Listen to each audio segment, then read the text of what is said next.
Oi. Boa tarde a todo mundo, gente. Estamos aí. Espero que vocês tenham curtido o filme. Uma ideia que eu e Cazé tivemos em 2014 durante um... Você achou, Cazé? O Cazé está um pouco silencioso ainda. A gente teve essa ideia em 2014 do filme. Eu tive um jantar com o Cazé e a gente rascunhou na mesa, que era uma mesa, obviamente tinha um papel, né? A gente rascunhou no papel uma ideia de um filme que falava sobre um tema delicado, mas super brasileiro, que falava do tema neopentecostal, mas por dentro, com carinho, sem ser de fora para dentro, né? E a gente achava que era muito atual o tema, que a gente tinha que correr com o filme, porque o tema era atualíssimo. E aí passaram-se 8 anos e o tema ainda é atual, né? Ele ainda fica atual, acho que principalmente quando, no fim, o personagem do Hernani chega e fala: mas você não quer entrar para a política, né? Eu acho que é uma coisa que a gente viria facilmente hoje em dia também. Então, acho que aquilo que a gente escreveu em 2014, para nossa sorte, sobreviveu à pandemia, todo esse tempo, né, para fazer o filme. Foi uma experiência incrível e a gente está muito feliz de estar aqui. Estamos aí abertos para perguntas de vocês e fiquem à vontade. Letícia, você está louca para falar, não está? Ah, tô super louca para falar. Eu ia dizer um pouco parecido com o que o Marcelo falou, que eles tiveram a ideia em 2014, mas a gente rodou em 2018. Só que lá para o final de 2017, eu acho que a gente já estava lendo sobre esse filme. E eu acharia que eu ia chegar dizendo: somos pessoas completamente diferentes, porque aconteceu muita coisa, né? A gente teve uma pandemia no meio, a gente teve um monte de acontecimentos, não só no Brasil, no mundo inteiro, mas que, impressionantemente, o tema resistiu e continuou atual. E até mais, às vezes, eu fico achando que agora, nesse momento que foi lançado, ele faz mais sentido, talvez, do que se a gente tivesse feito antes até. E não sei se teremos um 2, mas estou aqui já pedindo, porque agora eu acho que a gente tem mais assunto ainda para o 2. Eu acho que foi um bom momento para a gente continuar aí esse assunto. Enfim, é isso, né? Acho que eles já falaram tudo a partir desse pontapé inicial da ideia e da importância de abordar o assunto, acho que da maneira que a gente conseguiu, assim. E assim, para mim foi de novo uma honra poder trabalhar com eles, poder estar junto do Marcelo. A gente já está junto há alguns anos, fazendo outras coisas. Com o Lusa também, que eu já fiz outros filmes, com o Cazé também. Então é sempre bom estar entre amigos e fazer filmes com essa qualidade, ter esse resultado e estar aqui de novo numa coletiva com tanta gente, depois de tudo que a gente passou, onde a gente, bem pouco tempo atrás, não podia estar junto assim. Eu tenho comentado sobre a importância das pré-estreias, a gente celebrar o momento de trazer os filmes para a tela de novo, da gente provocar as pessoas a voltarem aos cinemas, da gente estar junto aqui, nós como realizadores, vocês cobrindo tudo isso e provocando a gente a fazer filmes ainda melhores e mais filmes. Isso tudo por uma noção de importância cultural que o cinema tem para a gente e que, mais ainda agora nesse momento de viradas políticas e etc. Ou seja, então é muito gratificante poder estar aqui de novo, do lado de pessoas incríveis, talentosas, maravilhosas, na frente de vocês, que estão também suportando a gente durante tanto tempo e que eu espero revê-los em breve em outros filmes. Alô. Eu tenho como hábito o seguinte: se o trem passa na minha frente e tem um vagão, eu pulo no vagão e depois eu vejo como a coisa vai continuar. Então, quando a proposta do filme chegou para mim, já chegou através do Cazé, que é um irmãozinho que eu tenho e que é um dos produtores mais criativos e mais hábeis do mercado, e nosso santo bate mesmo. Então, já tinha isso. Além disso, tinha naquela época ainda, a Letícia ainda não tinha entrado, não tinha a perspectiva de eu trabalhar com o Marcelo. E daí eu fiquei pensando assim: pô, se eu não vou trabalhar com esse cara, de repente aprendo um pouco sobre comédia, porque se depois de trabalhar com ele e não souber fazer comédia, aí eu vou fazer filme de horror, que também é legal, e também dá para fazer comédia. E, por último, uma coisa que eu acho super bonita nessa história, que eu acho que é muito tocante, muito verdadeiro, a gente está falando de um homem normal, de um homem comum, de um homem humano, como todo mundo aqui, e que encontrou a sua jornada de sucesso, depois de ter dado muita trombada. Eu acho que isso é o mais bonito desse filme, e é por isso que eu estou muito orgulhoso de estar aqui hoje defendendo as cores desse filme, em mais uma pré-estreia. A gente estava falando antes de sentar aqui, de chegar até vocês, sobre a importância e o valor da pré-estreia, eu e o Filipinho, porque é duro fazer um filme, moçada, não sei se vocês estão ligados, mas dá um trabalho do cão, demora, as pessoas depois se implicam. Então, se a gente puder celebrar, desfrutar, que nem o técnico da Argentina falou ontem, se a gente puder desfrutar desse momento lindo de estarmos aqui, falando de um filme deste herói humano, deste herói comum, eu já fico feliz até por causa disso também. Então, espero que vocês tenham gostado do filme. Se gostarem, falem bem. Se não gostarem, também falem bem, tá?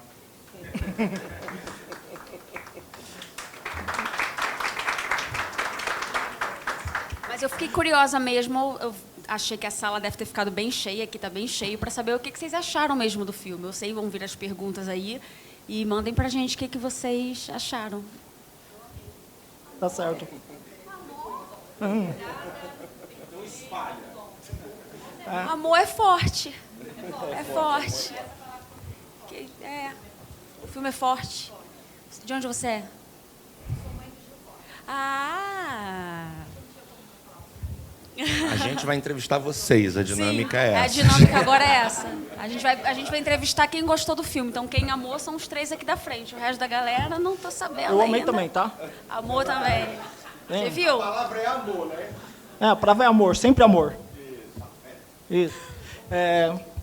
Boa tarde, meu nome é André Luiz. Eu sou do canal Caçadores Cinema, já estou com 13 mil inscritos.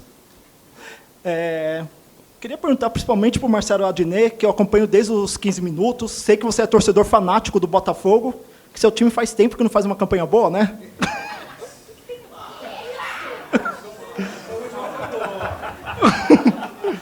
Que isso, cara. Não, só para descontrair. Faz É só para descontrair, tenho muito respeito. 54 anos, nós fizemos uma linda campanha em 1968. Você tá... Pô, faz 50 aninhos, só uma bobagem.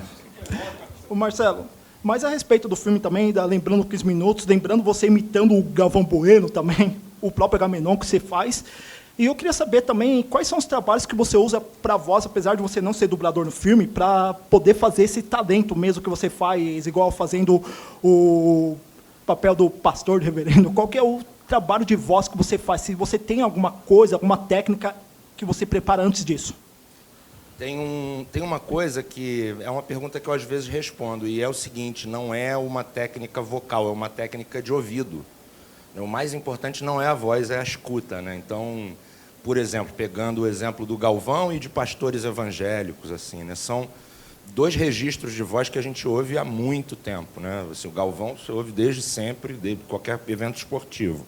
Você liga o rádio, vai lá para o cantinho do dial ali, passa de 105, um monte de culto rolando. Então é uma coisa que o seu ouvido vai ouvindo aquilo, ouvindo, e ele é o grande lance, não a voz. A voz só imita ou faz aquilo que o ouvido consegue captar. Se você não ouve direito, você não vai conseguir imitar direito. Então, eu tinha um trabalho com o Rickson, falando do filme, desse pastor, que é os pastores têm uma técnica vocal, né? De dar uma ênfase em umas palavras, de às vezes dar um grito que acorda, exatamente, que a pessoa toma um susto e acorda para você não dormir, né? Você tem toda é uma coisa científica mesmo, assim, não é um acaso, né? Eles falam dessa forma, né? Exatamente para isso, para causar esses picos de... Aí o cara dá um pulo ali, assim. Então, é um fenômeno muito mais de escuta do que de reprodução de voz, na minha opinião. Entende? Oi, eu sou Gil Cota, desculpa. Sou Gil Cota, da Imagens Filmes e Primeiro Plano. Primeira pergunta vai ser para o Felipe Joffili. Hoje você é um diretor premiado. Me fala um pouco da sua evolução, de quando frequentava o set de filmagem de Quem Matou Pichote. Para quem hoje, nas Ondas da Fé, qual você acha que é a diferença desse filme? É curioso que a gente agora há pouco estava falando sobre o meu primo, José Joffre, que também é um diretor de cinema renomado, e que com ele eu tive a primeira oportunidade de entrar num set de cinema, esse que você mencionou agora, durante o Quem Matou Pichote. Eu fiz parte da equipe de estagiário da edição. De lá eu decidi que eu precisava estudar, né, academicamente, essa profissão.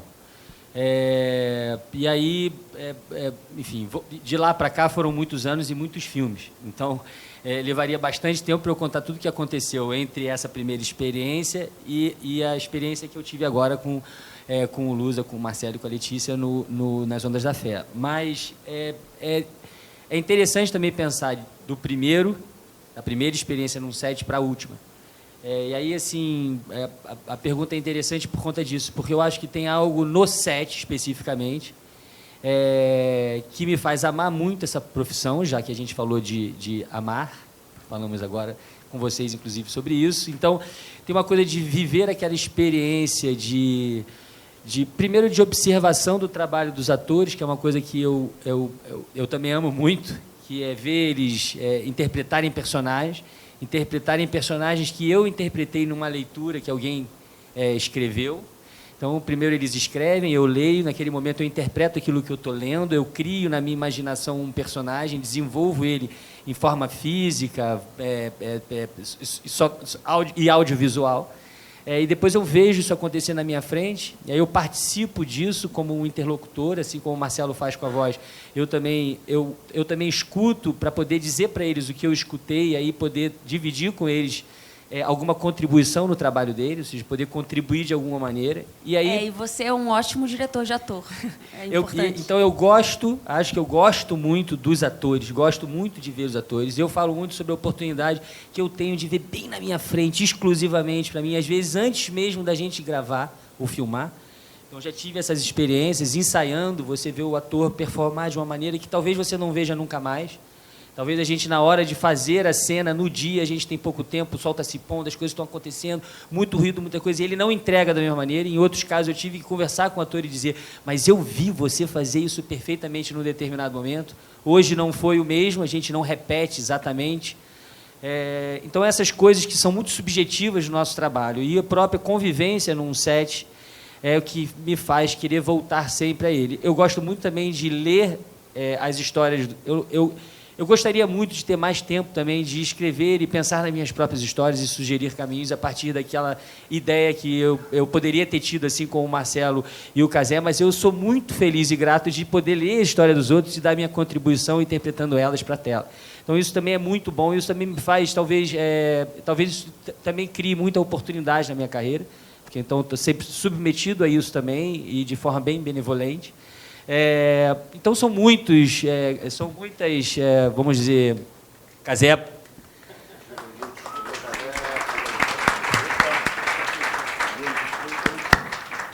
Então eu acho que todas essas noções humanas do convívio de um set e das experiências artísticas desse processo é que me fazem querer repetir. E nessa de repetir a gente direciona e constrói a nossa carreira. Então, acho que foi a partir disso que eu saí do Queima-Top Shot como um estagiário e cheguei nas Ondas da Fé, trilhando esse caminho, aprendendo, mas, no fundo, a energia parece que é a mesma, da primeira experiência do primeiro set para os sets que eu participo hoje. Eu quero manter essa chama viva.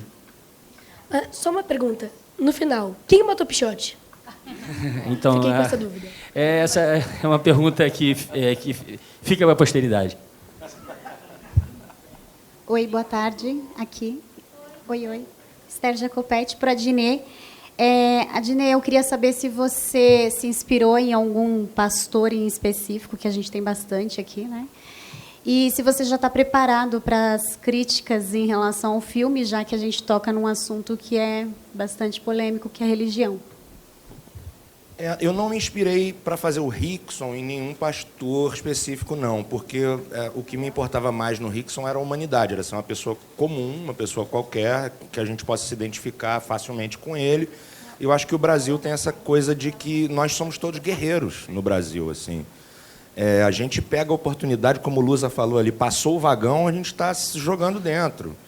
Então, o brasileiro muitas vezes não pode, a grande maioria dos brasileiros não pode escolher o que vai fazer, tem que pegar o bonde e ir para sobreviver, né? Então, ali o Rickson, para mim, importa muito mais ele ser um cara doce, inocente, e que ganha, né, ganha experiência e tem conflitos éticos durante o filme conforme ele vai evoluindo. Ele faz de tudo. Ele poderia consertar computador, ele poderia fazer locução para rádio, ele poderia...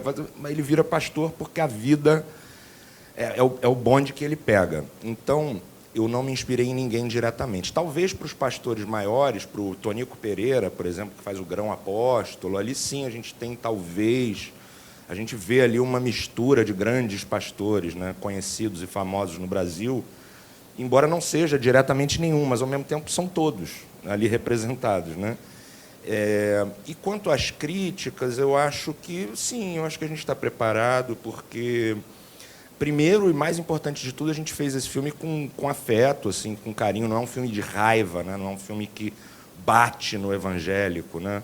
É um filme que mostra que, como em qualquer meio, você tem bons atores, maus atores, bons evangélicos, maus evangélicos, bons espíritas, maus espíritas, bons macumbeiros, maus macumbeiros, não importa, né? Assim, então é um filme que desmistifica um pouco essa luta de classes e ideologias e torna a coisa muito mais natural, porque a igreja ela é um espaço de convivência, ela é um espaço que aceita todo mundo. Eu fui a 2 cultos na Universal, isso faz muito tempo, e num deles tinha um mendigo sentado ali na Rua São Clemente, em Botafogo. Então eu achei aquilo bonito, falei, caramba, o cara entra aqui e é tratado com dignidade. Ele não é tipo um mendigo. Não, ele é mais um fiel. Então tem coisas muito bonitas. Tem a fé que é de verdade, que une as pessoas de verdade. E tem gente oportunista, criminosa também. Então, acho que o filme se propõe a mostrar com humanidade essa questão neopentecostal do Brasil, né? E não é fácil, claro, você andar numa linha de respeito, mas a gente teve num filme de comédia, né? Não é fácil.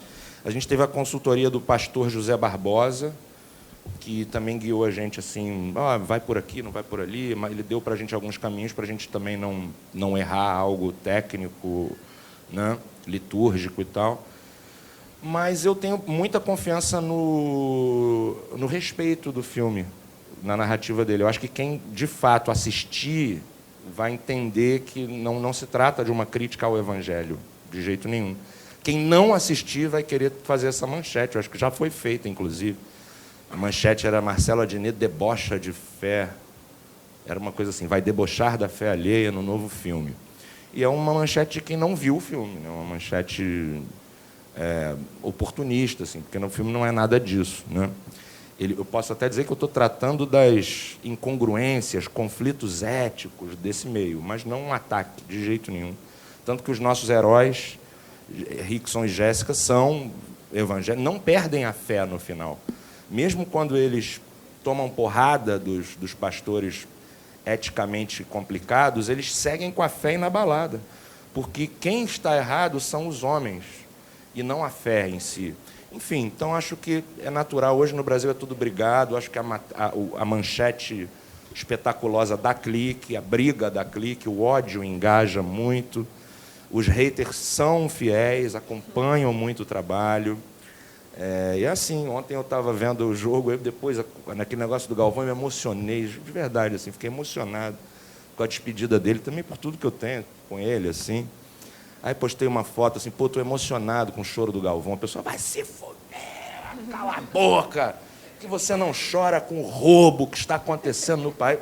Isso é falsidade, lágrimas de crocodilo, falso. Eu falei assim, bom, beleza. Eu estava emocionado de verdade. Então, acho que a gente já aprendeu a lidar com a agressividade. Assim, Você falou tudo, o ódio engaja. Ou é biquíni ou é ódio? Ódio engaja. O ódio está até ganhando do biquíni. Às vezes, o hater ele sempre está vendo as suas coisas. Assim, os fãs, às vezes, não aparecem. Às vezes, o hater ele é fiel, ele está sempre lá. Não é? O hater está sempre... Recebe já, conhece a cidade?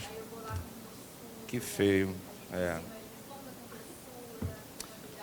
Pois é, isso é um problema que a gente vai ter que encarar ainda, mundialmente, né? Porque tem gente que passa bem por isso, tem gente que se mata, né? Tem gente que tem problema, que fica com problemas psicológicos gravíssimos por causa disso.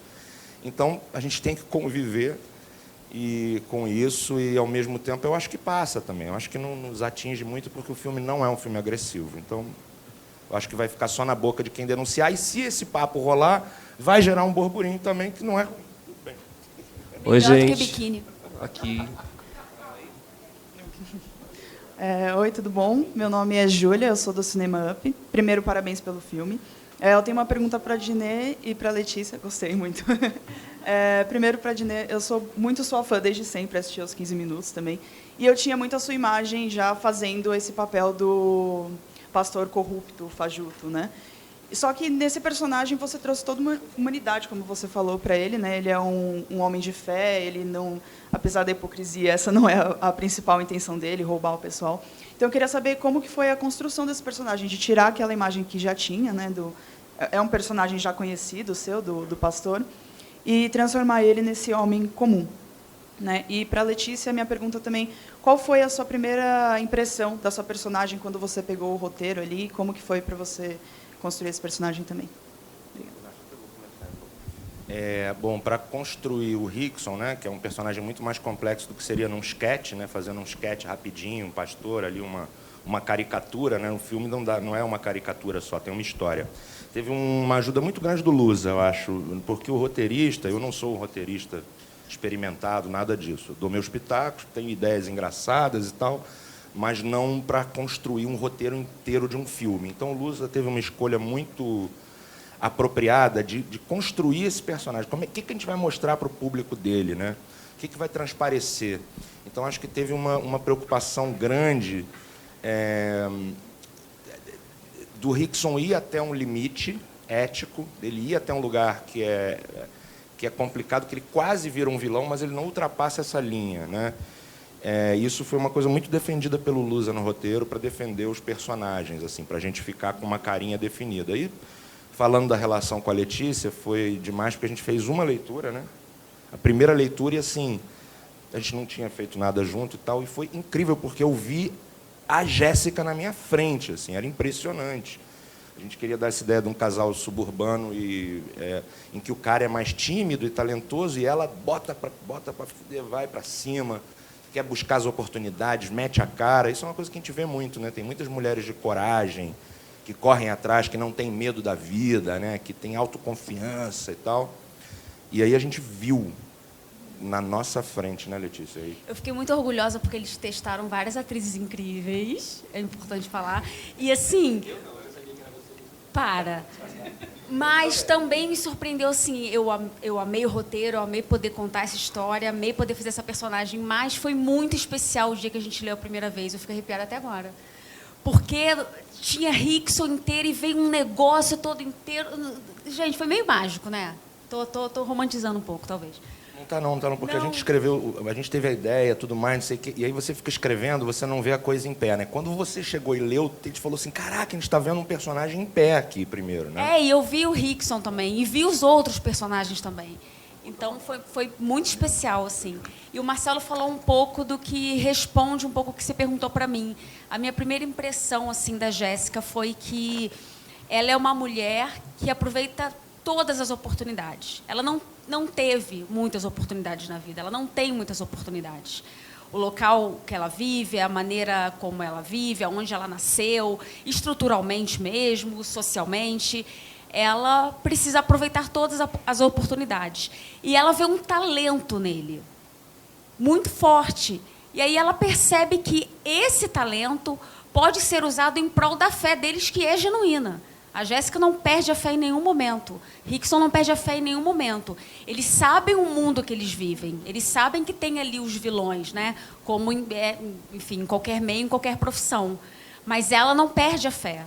Então, ela junta o útil ao agradável. Ela vai usar o talento para beneficiar a fé que ela tem e conseguir que eles consigam até propagar isso para outras pessoas. Eu vejo ela, aquela mulher muito inspiradora, aquela mulher muito sonhadora, mas muito guerreira, que sempre teve que lutar muito, que não pode deixar nada passar. E aí, e eu acho que é isso, assim, acho que até o fim, até quando começa a dar tudo errado, e ela consegue ainda juntar os caquinhos desse homem, para reunir aquilo ali e tentar fazer alguma coisa para que ele não esmoreça e não desista. sabe? Eu acho bonito isso nela. Que a palavra, para mim, principal da Jéssica é amor e fé.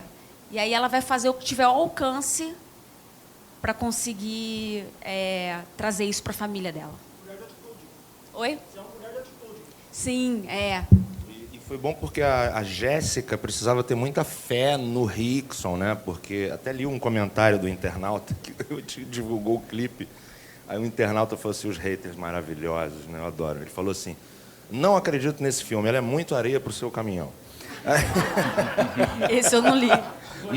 Não acredito, não passa a verdade.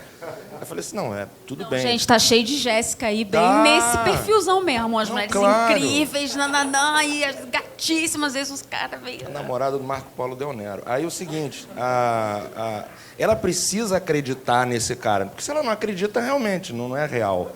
Mas se ela acredita e vê o potencial no cara, esse casal super existe. Tá rindo de quê, cara? Esse casal super existe, cara, né? Assim, se ela não vê nele um valor, fala, esse cara não tem nada para mim. Mas se ela fala, esse cara vai dar certo, esse cara é talentoso e eu vou estar aqui do lado dele, lá na frente, fazendo um investimento, comprando na baixa. E comprei na planta. Comprou na planta. Comprou na planta, eu estou investindo para valorizar. E aí, quando a Letícia, não mais a personagem Jéssica, mas quando a Letícia chega e se dá muito bem com a gente, admira a gente e o roteiro, não sei, a coisa toda... Eu acho que isso foi o principal e encaixou, porque a admiração dela pelo filme acabou contaminando a admiração da Jéssica para ser o motor do filme. Porque é ela que move. Isso eu também acho muito legal falar. Eu amo o set de filmagem. Eu amo estar nesse ambiente. Eu fiz faculdade de cinema, inclusive. Eu sou apaixonada por cinema, louca, total. Apaixonada por cinema. E muitas vezes em cenas que eu não tô, ou filmes que eu faço um personagem pequeno, eu gosto de estar no set. E eu fico ali, meio os diretores, às vezes, meio dou aquela leve azucrinada, mas fico meio por ali. E ela gosta de banheiro químico e café frio. Adoro. Aquele cheirinho de xixi de carnaval. É esse aí que eu vou. Não, xixi de carnaval é totalmente diferente do xixi sazonal. É um xixi... Calma, você vai entender. Você vai entender. Tem uma mistura de várias drogas com álcool. É um cheiro ou outro. São Paulo, olha só, estou falando uma coisa até meio Brasil, estou achando. Estou achando uma coisa Brasil. Mas, enfim, e aí eu já admirava muito o Marcelo, conheci o trabalho do Felipe, admirava muito. Fico brincando com o Cazé, que ele é o melhor produtor de cinema, e que eu já... para. Brincando, porque não é, né? Obrigado, Letícia. Minha primeira palavra vai ser esse agradecimento sincero a você. Sua gata linda. E que era muito gostoso eu ter entrado para esse time. Eles já se conheciam, já tinham uma história juntos. E eu me apaixonei muito por estar com eles. E fazer desse set um lugar gostoso de ir, de ficar, até quando já tinha acabado assim, a minha vez e tal. E eu acho que isso passa, né, Phil? Eu acho um pouco. Eu acho que isso passa para o filme. Respondi? Falei outra coisa, né? Tá. Posso ir, gente? Boa tarde. Opa. Sou o El, tenho um canal no YouTube que eu falo só sobre cinema nacional. Primeiro, parabéns pelo filme. Eu amei. Eu vivo esse laboratório constante, porque eu sou neto e filho de pastor. Então, o Adnei já falou um pouco da inspiração dele, de onde veio, tudo. Eu queria saber, Letícia, se você fez algum laboratório em específico. E eu queria que você, Adnei, também, e o Felipe, se pudesse falar um pouquinho da cena da Roberta, do assédio. Porque... nos últimos, depois que a internet ganhou proporção, né, esses tipos de escândalos têm sido eles acontecem mais rápido. Só que no filme a gente vê que ele foi criado propositalmente, né? Foi através de uma inveja que às vezes as pessoas imaginam que tipo dentro de uma igreja isso não vai acontecer, mas é onde mais acontece. E a minha mãe tem uma frase que ela fala que crente é igual omelete, quando você mais bate, mais ele cresce. E que nem omelete, quando você mais bate, mais ele cresce. É um omelete, minha mãe fala muito sobre isso. E é a partir disso que vem o grande levante, né, do pastor. Né? Depois do escândalo, ele vai e os fiéis continuam atrás dele, porque a palavra é o pastor, né, não é a igreja. Eu queria que você falasse um pouquinho dessa cena e da Letícia, se teve algum laboratório específico. A gente teve uma preparação muito legal, uma preparação de atores. E esse pastor que acompanhou a gente, ele me mandou alguns links, algumas coisas para assistir. Eu também estive pessoalmente em culto, enfim. Mas o que eu me preocupei mais de trazer para a Jéssica não foi nem o lado dela ser evangélica. Quem é essa mulher daquela esfera social tão humana e com tanta fé assim, e que tem que batalhar por tudo na vida dela, e que tem um amor muito grande por esse homem e pela fé, e quem era ela como mulher, mais até do que quem ela era como evangélica, sabe? Eu acho que o meu laboratório partiu mais daí um pouco, das Jéssicas que a gente tem, né, no dia a dia, no convívio, nas histórias, em tantos relatos. Foi mais por aí para mim. Sobre a cena da Roberta, né?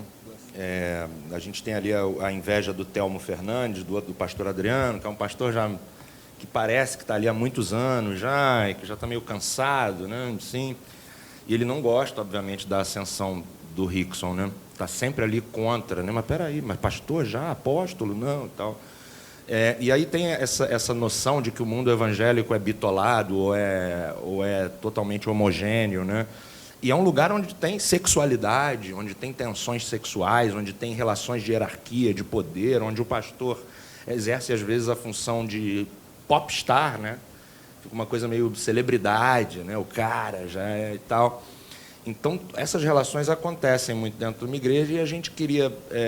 o filme começa muito... Ele vai subindo, né? Ele tem dificuldade. Quando ele começa a subir, eu e Luz, a gente quis dar essa pancada na cabeça da narrativa, né? De que não, ele não vai subir direto, porque a realidade não é assim, né? Vai ter alguém para te dar uma pancada e proteger o lugar, né, que já é de alguém, né? Então, esse cara não quer um cara novo, ele quer, que legal você fazendo sucesso, mas não mais do que eu.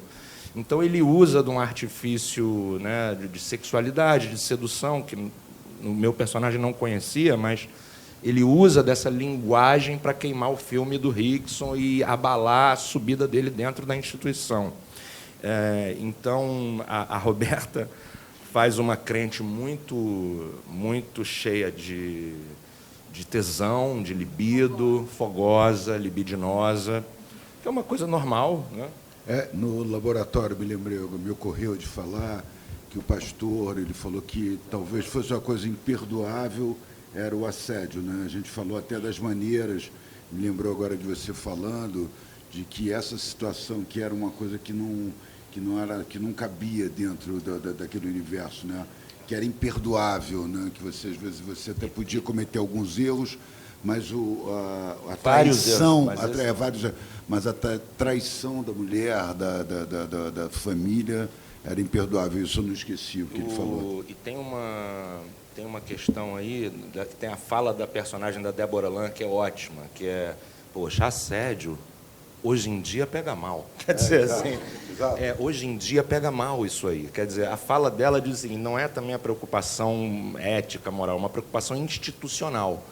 Não pode vazar por aí que alguém dessa instituição fez isso, então, tchau, porque vai pegar mal. Não é uma preocupação com o ato em si, mas com o marketing, né, com a imagem, né? Então, acho que essa cena representa isso, assim, ele batendo de frente com a instituição, perdendo, porque ele não tem condição de ganhar, é Davi e Golias, a instituição vai engolir ele. Então, isso explica também por que existe quase que um pacto de silêncio, ou não agressão, ou as denúncias não vão muito para frente, porque essas instituições se protegem muito e são muito poderosas. E quem se levantar contra ela vai, muito provavelmente, perder, né? Então, acho que essa cena tem essa potência. E a gente também teve uma ideia, isso lá em 2014, 15, 16, não lembro, de também ter um poder para as mulheres pretas, assim. E a Roberta, ela é a mulher mais sedutora do filme. Claro, tem a minha esposa, mas a Roberta representa o perigo da sedução. E a Elisa Lucinda, que eu sou apaixonado, adoro ela muito, é a grande mestra, né? Assim, é aquela que vai ensinar para mim os fundamentos daquilo e tal. Então, também a gente pensou nessa força dessas mulheres pretas estarem presentes também, porque fazer um filme sobre o mundo neopentecostal e que envolve as periferias, né? Eu acho que também faz sentido essa presença forte delas e marcante. Assim. Falei pra cacete, foi mal. Boa tarde. Meu nome é Luan, sou do Vitamina Geek.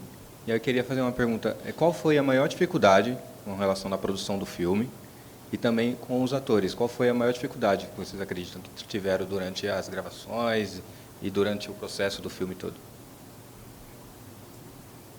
Para os atores, vou falar, enquanto você pensa na produção aí... Eu vou deixar com você porque eu não vi grandes dificuldades. Cara, eu fiquei com muito medo, porque eu sou muito ansioso.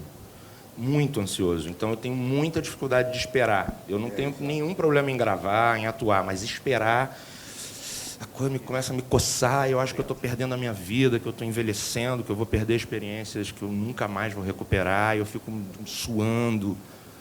Passo mal mesmo. Então, eu tive assim, cara, será que eu vou conseguir fazer o protagonista de um filme? Talvez eu não consiga. Talvez eu enlouqueça. Talvez eu tinha uma memória de fazer filme e o diretor, às vezes, me pedia assim, cara, faz um pouco mais sutil, e eu só conseguia sentir sono e desespero. Eu não conseguia sentir uma sutileza, eu não sentia nada. Só vontade de dormir, de chorar, de ir para casa. E aí foi surpreendente. Não, está tudo bem, calma. Foi tudo surpreendentemente fácil, assim. De fácil nunca é, né? Eu lembro bem da cena do presídio, que eu vou lá negociar e eu sou tomado por um demônio para salvar minha pele, né? Foi uma cena muito intensa, muito trabalhosa. A gente fez no Instituto Nise da Silveira, no Engenho de Dentro, que era um instituto manicomial, né? Então o lugar tem uma carga muito forte, assim, uma carga muito. Você não estava nesse dia, né? Você estava em casa. E aí foi talvez o dia mais pesado, assim, pela carga do lugar, que é um lugar que tinha pessoas reclusas, detentas ali. Era uma relação com problemas psiquiátricos ou questões psiquiátricas um pouco forte, assim, polêmica, enfim, um lugar muito pesado. E foi um dia pesado, numa cena pesada, que eu tinha que ser possuído e sair babando e gritando, não sei o quê. Mas, fora isso, foi tudo muito tranquilo, a gente se divertiu muito, foi muito bem tratadinho, tudo certo, sabia o que ia estar fazendo, as cenas estavam bem desenhadas, esclarecidas, não tinha aquela coisa de chegar no set e falar, e aí, o que a gente vai fazer? Isso não rolava isso, e a gente ficou muito unido, não foi tão difícil assim. Né? Esse filme foi particularmente assim, tranquilo de fazer. Gostoso e tranquilo de fazer. Eu não digo fácil. Porque o produtor é meio fraco, então foi como... Não, porque o produtor colocava todo um pós-almoço, uma cesta para o ator dar um cochilo de 15 minutos. Isso aí eu nunca tinha visto. Com cama e colchão, eu nunca tinha visto. Com cama e colchão, eu nunca tinha visto. Não digo que foi fácil, porque exatamente fácil não é. Se eu fosse falar alguma preocupação, é uma preocupação em relação ao personagem. Estou entregando o que precisa? É isso? De repente, você acaba de rodar uma cena, você quer fazer de novo, para fazer de um jeito diferente, enfim. Mas foi um set... nesse dia super pesado do presídio eu não estava, apesar de adorar sets. Nesse dia aí eu achei melhor não estar. Por que será? Não, mas era... Tá. Mas, de um modo geral mesmo, assim, acho que tirando esse dia que foi muito difícil para eles, foi um set muito tranquilo e muito amoroso, muito gostoso de estar junto. Eu lembro de um dia difícil, a beça, que foi o dia que a Marielle foi assassinada. E a gente tinha uma... Eu estava indo dormir 10 horas da noite, uma coisa inédita na minha vida. Eu estava indo dormir cedo para acordar cedo para jogar. Aí eu peguei o telefone e vi a informação. E aí eu não consegui mais dormir, fiquei até de madrugada acordado. Eu tinha conhecido ela uns meses antes disso, eu tinha conhecido ela no Rio e tal. Eu tinha falado que ela tinha se mostrado uma menina potente, afim, com tesão na política. Eu fiquei muito marcado por aquilo. Eu lembro do dia seguinte, a gente chegando no set, né, falando, caraca, o que aconteceu, o que é isso? E foi uma coisa assim que... Eu lembro que você está muito abalado esse dia, muito triste quando eu cheguei. Muito. Mas o set não pode parar, né? A gente continuou, mas lembro que foi um momento assim de algo externo, né? Que veio de fora para dentro, que foi difícil, assim, até porque em algum lugar esse fato se liga com o tema desse filme, em algum lugar. muito distante, mas as conexões políticas, de poder, as pessoas, as instituições que batem de frente com quem as questiona. Então ficou um lance aí, uma coisa meio, opa, a gente pode morrer nesse país por falar certas coisas. Então conto com vocês. Se alguém me matar um dia, por favor, façam matérias falando, opa, alguém Não, para com isso. precisa pagar por isso. Tá? Bom, Conto então com vocês, falando, hein? aproveitando esse gancho, eu vou falar uma coisa. Eu vou falar uma coisa rápido sobre esses temores e da produção das duas. Eu acho que o maior desafio foi quando nós fizemos a sessão da primeira pesquisa no Rio, que a gente fez uma sala de cinema em que a metade era evangélica, o outro quarto era de católicos e o outro quarto de outras religiões.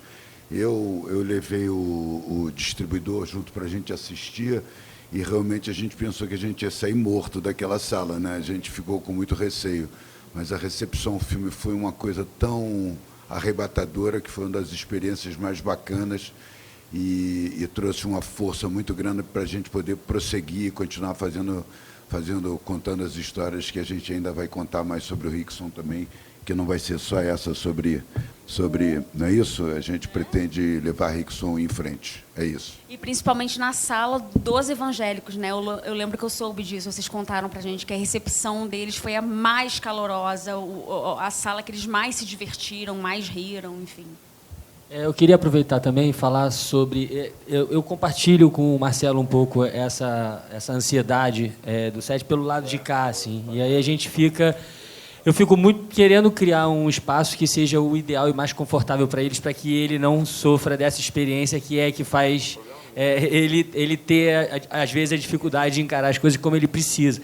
Então, assim, tendo consciência do espaço, das nossas necessidades práticas, que é um outro fundamento da minha profissão, ou seja, eu tenho que estar junto deles nesse ambiente mais humano, receptivo, etc., mas tem uma ferramenta gigantesca de uma máquina que precisa andar naquele período, naquele tempo, naquelas horas, naqueles dias, que também é esse meu... Então, eu fico dividido entre essa equação de trazer condições de trabalho para eles entregarem os personagens deles tranquilamente, de acordo com aquilo que está escrito, e que voltem no dia seguinte com essa mesma energia renovada. Mas, ao mesmo tempo, eu também preciso entregar um compromisso que eu tenho com o Cazé, que é de fechar no dia, no tempo. Então, às vezes, antes mesmo de começar... Isso não é uma particularidade desse trabalho, é uma característica da minha função, e eu me preocupo muito com isso. E aí, então, isso não é uma particularidade desse filme. Mas eu me lembro que a partir desse filme...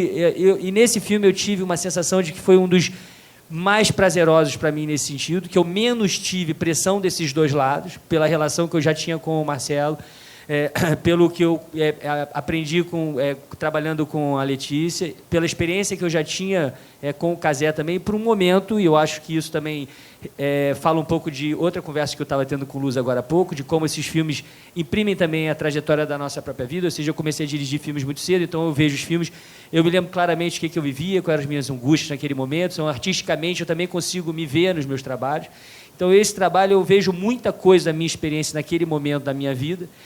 Mas eu me lembro, inclusive, de num encerramento, a gente fez uma festa, e eu disse que eu parecia que eu estava de férias, e aquilo ficou meio estranho, porque talvez outras pessoas tenham trabalhado muito naquele período, muito mais do que eu, e depois eu me senti mal de ter dito aquilo, mas era muito sincero, eu tinha me sentido muito bem fazendo aquele filme, ele tinha passado batido muito rapidamente, eu tinha feito tudo o que eu queria, do jeito que eu gostaria, mas antes disso também passou por um planejamento de fazer com que o filme fosse pensado para acontecer desse jeito. Então tem uma noção estética, uma linguagem no filme que ela também é funcional para que isso tudo se desse dessa maneira. Eu acho que isso tudo parece muito complexo, mas é justamente esse bolo de circunstâncias que fecham a obra propriamente. Como era o primeiro filme que eu estava participando da criação, do argumento e tudo mais, eu pensei nisso, que não queria fazer uma comédia por ser uma comédia apenas, por si só, que tinha que ter uma história, uma trajetória. Então, não sei se a gente chama ela de comédia dramática. Eu acho que talvez seja a melhor forma de botar numa gaveta o filme. Mas eu tinha vontade de reunir também vários comediantes, e não necessariamente fazendo papéis absolutamente cômicos. Pessoas que eram importantes para a minha trajetória. Por exemplo, aí tem o Fernando Caruso fazendo um PM. na entrada do presídio, né? Que não é exatamente o que ele está acostumado a fazer, o que ele fez, mas eu queria a companhia daquelas pessoas, elas por perto, e elas servindo a história, e não tipo, eu trouxe aqui uma graça que eu quero fazer, vou fazer uma gag, uma gracinha e tal. Não, estava todo mundo ali, assim, atores fazendo um papel dramático e contribuindo com algum ponto da história. Então, pinta ali o Gregório para ser o garçom do lugar hiper cheio de frufru, hiper sofisticado, que a gente vai e não gosta, milkshake de atum. Uma surpresa foi o Bento como policial, né? O Bento tinha até umas falas ali, mas que acabaram não entrando, do Bento como policial também. Tem o Caruso, se você procurar, vai ter todo mundo ali, o Queiroga no presídio, com o Paulinho Serra, vai ter um monte de gente ali que tinha uma relação comigo. E eu queria também fazer essa coisa do humor. Aí você vê o Otávio Miller super bem com a Luciana do TV Pirata, Telmo, Débora. É um elencão, né? Gente, porque, cara, aí a gente junta que tem o Tonico Pereira, aí vinha uma Elisa Lucinda, aí no dia seguinte eu vi uma Débora Lan, aí no dia seguinte vinha um Telmo, aí no... Hã? Não, aí, cada dia era um... Pois é, e aí eu acho que o humor tem um lugar que ele é um pouco deixado de lado. Assim, o humor humor. O humor só vai fazer gracinha, faz uma gracinha aí, pronto, faz um negócio engraçadinho aí. E tudo bem, não é? Mas o humor ele é visto assim meio como algo de lado, né? E o humor está atualmente tá morrendo, assim. O humor não está com muito espaço. Você pega a grade da TV aberta, assim, agora tem um programa do Hassum. A Tatá faz um programa que é um talk show, mas que ela, obviamente, faz com que seja humor, mas um programa de humor, como era Caceta, TV Pirata, Tá no Ar, sei lá, né? Comédia MTV, Tá no Ar, qualquer um, né? A gente não vê mais. E logo o humor, né? Que é um dos gêneros mais fáceis de comunicar até, né? É importante, né, para uma nação, né, ter humor, viver o humor, né? Poder falar, sei lá, do Bussunda imitando o Lula, ou do Hubert imitando o Fernando Henrique, mesmo que... É uma coisa que faz a nação respirar ali. E a comédia vai decaindo assim. Eu queria ter pessoas de comédia do meu lado fazendo papéis genéricos, dramáticos, pontuais, não importa, para também valorizar a nossa classe. Assim, digo, olha, nós não somos apenas palhaços, nós também fazemos outras coisas, exatamente. Porque comédia é difícil fazer. Então, acho que os comediantes têm muita coisa para mostrar fora da comédia em si, propriamente dita. Então, essa foi a ideia de juntar essas pessoas, primeiro por carinho, afetividade, né? E depois também para que essas pessoas surpreendessem a audiência estando em papéis não muito óbvios, assim. O Marcos Veras tem uma participação. Veras, Stepan Nercessian, essa é uma figura maravilhosa. Estar junto do Stepan é fantástico. Adoro o Stepan, ele é aquele tipo que pede um táxi, pede para esperar, né? Ele foi lá em casa, depois a gente foi comemorar o filme lá em casa e tal, aí ele tinha um táxi parado embaixo. Eu falei, cara, o que é isso? Ele falou, não, eu não uso Uber, não uso nada do táxi, eu gosto que o táxi me espere. Não, mas você chegou às 5 da tarde, são 2 da manhã. Não, ele vai me esperar. Ele vai me esperar. E aquela coisa, ele indo embora 2 da manhã, deixa eu ir com o meu táxi. É demais, muito bom. Pessoas de diferentes épocas... Tonico Pereira, né? Quer dizer, um cara genial, que interpretou genialmente esse apóstolo esquisitíssimo, né? E as leituras todas sensacionais na sua casa, né? Que aquilo, ainda bem que a gente não registrou, né? Começando a alugar a casa não tinha ar-condicionado. O que é Tonico Pereira é lenda. Posso tirar a camisa? Era pelado, praticamente. Não, a camisa era não, né, Guilherme? Ficou de cueca de cetim roxa, né? Tonico de cueca lá em casa, grave. Hoje temos um ar-condicionado, já, graças a Deus. Não. Isso é tudo mentira. Eu tenho uma foto, eu, Tonico e Robertinho Rodrigues, que ele tá de cueca. De cueca? Eu acho até que tá meio daqui pra cima, acho que é uma selfie. Pô, pro Tonico isso vai ser o básico. Engajamento aí, já junta, né, biquíni. Um rei. Mas também, para mim, estar perto de pessoas que eu admirei muito na tela, assim, né? Que eu vi, e, caramba, essas pessoas um pouco do lado, me dava confiança, assim, caramba, isso pode dar tudo errado, não sei se vai dar certo, se vai dar errado, mas essas grandes pessoas aqui do lado, né? Claro que dão um peso maior e enchem a gente de confiança. E olha, e uma certeza, o Tonico é uma das pessoas que, assim, mais ansiosas para assistir o filme, porque ele não teve o prazer de estar com a gente lá na sessão, mas ele me ligou desde que começou a pandemia, quando é que o filme vai estrear, quando é que o filme, ele realmente está numa expectativa enorme para esse papel incrível que ele fez, né? E eu chegava assim, só um adendo, nas leituras desse filme, até nos ensaios, com esse elenco, desesperada, pensando, será que eles vão gostar do que eu estou fazendo? Porque até quando eu conheci o Marcelo, que eu já era muito fã, que é um gênio, eu pensei, será que ele vai gostar do que eu vou fazer? Para mim, talvez a dificuldade tenha sido essa. Eu tinha medo dos meus colegas ali de elenco, que tinha um peso assim para mim, Mas sabe? você foi a primeira a achar totalmente o personagem, a viver. Vocês são doidos. Ele levou a gente, você foi a primeira, foi a quem levou a parada toda. Verdade. Alguém mais? Vai ter que encerrar? Então, antes de encerrar, eu queria falar uma coisa. Eu cheguei tarde, peguei um avião terrível, saí 9 horas de casa, acabei de chegando, mas eu não sei se foi pontuado aqui, mas eu tenho certeza que o Adnet não ia deixar passar, que era uma coisa que não é verdade, porque quando essa ideia surgiu, ficou muito claro entre a gente, a intenção do filme nunca foi fazer inimigos, né?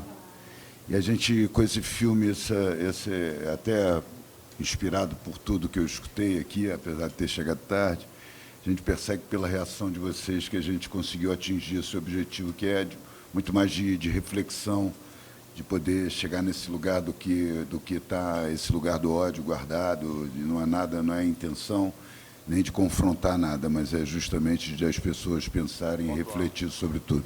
E eu acho que a gente conseguiu isso. Então, eu queria reiterar e deixar isso muito para essas notícias que a gente lê, como o Marcelo falou muito bem, é melhor assistir o filme para poder se colocar de uma forma correta, porque a nossa intenção nunca foi de fazer inimigos nem brigar com ninguém. Era só isso que eu queria pontuar, só para fechar. Obrigado, Edmilson.